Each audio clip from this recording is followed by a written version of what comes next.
નવનિયુક્ત ઝાલોદ તાલુકા પ્રમુખ સુરેશભાઈ ખીમાભાઈ કટારાને આમ આદમી પાર્ટી ઝાલોદ વિધાનસભાના પ્રભારી અનિલભાઈ ગરાસિયા દ્વારા અભિનંદન પાઠવવામાં આવ્યા। હાલ થોડા સમય પહેલા સ્થાનિક સ્વરાજની ચૂંટણી યોજાઈ હતી, જેમાં ઝાલોદ તાલુકામાંથી ભાજપને 9, આમ આદમી પાર્ટી 3, કોંગ્રેસ 5 અને અપક્ષ 3 એમ ટોટલ 20 તમામ તાલુકા સીટ પર તાલુકા સભ્યોની જીત હાંસલ થઈ હતી।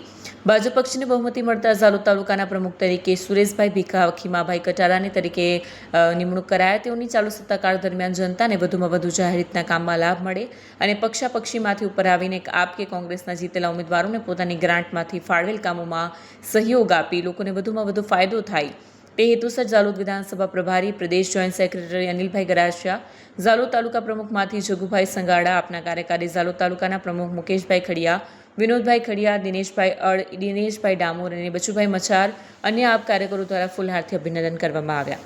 વિડીયો જર્નાલિસ્ટ કિશોર ડબગર સાથે સત્ય ટીવી ન્યૂઝ દાહોદ।